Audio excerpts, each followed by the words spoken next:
What is going on, guys? It's the King Era. So I just finished watching the Jack versus Carlos fight. It was at 4 a.m., so I didn't catch it live. I don't comment down below if you guys stayed up to 4 a.m. or woke up early to watch the main event. So here are my takes from the fight. First things first, I'm not a fighter, so this is just me as a fan looking in. We don't know what the fighters are going through, what kind of shots they're taking, and how bad they affected them. So we know that Jack has a reputation for being a great striker, and Carlos as well. Obviously, that's most of his finishes are, if not all of them, are by strikes. So my big takeaways is more so from Jack's side.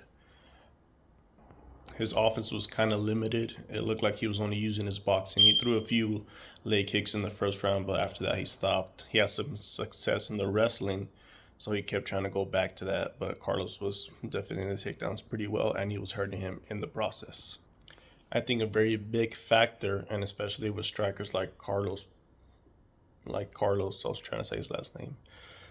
Like Carlos is, they're very confident in their striking, and a key thing I saw is, especially with guys like him, he kept his hands down, and he just started opening up. And when a fighter opens up, is usually because he feels like the other guy can't hurt him, and Jack wasn't throwing anything with intent. That's what it appeared like. Again, I don't know what kind of shots he was taking in the process that kind of made him, hesitate, but that's what I saw.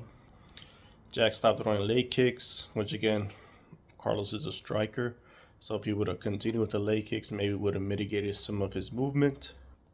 And I saw no kicks to the body, no head kicks.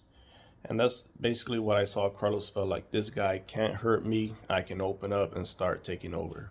And what confirmed that suspicion for me is once the fight was over, I go to YouTube. First headline from the Mac, it's Carlos saying, I felt like he couldn't knock me out in his post-fight interview.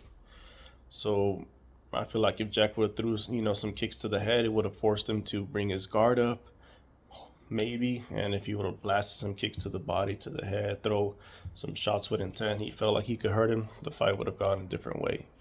But Carlos is a great striker. He's a great fighter. So is Jack. But again, this is fighting. The fight could change in the first second. The last 10 seconds, it's one of those games. At any time, the fight could change. And it doesn't matter if both guys are evenly skilled. One is better, and the other guy just has a good night. That's the fight game. It's not like the other sports where, the outcome of the game is not really going to change. So you got like your top team versus your worst team. The Hail Mary chances are way less in other sports versus fighting.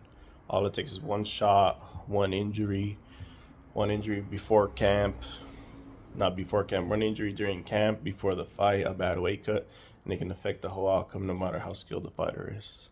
So that's my take. Jack was probably going to come back. Now another thought is, imagine being the #1 contender in the welterweight division, and the person waiting for you is one of the best grapplers when all you love to do is striking. And if Jack had success taking him down, yeah, he didn't really control him, but it wasn't too much of a struggle. If he faces Makhachev, which I don't know what's going to happen with the Morales fight, which I haven't seen him fight too much, but from what it seems, he's a knockout artist if he's going to fight Makhachev. But let's just say Makhachev disposes of Morales, and then Carlos is next. It's going to be a long night for Carlos. Maybe a short one if Makhachev finishes him quickly. So that's just what's waiting for him. He loves to strike, and he's just going to get suffocated. This is my opinion. But all right, guys, see you guys on the next take.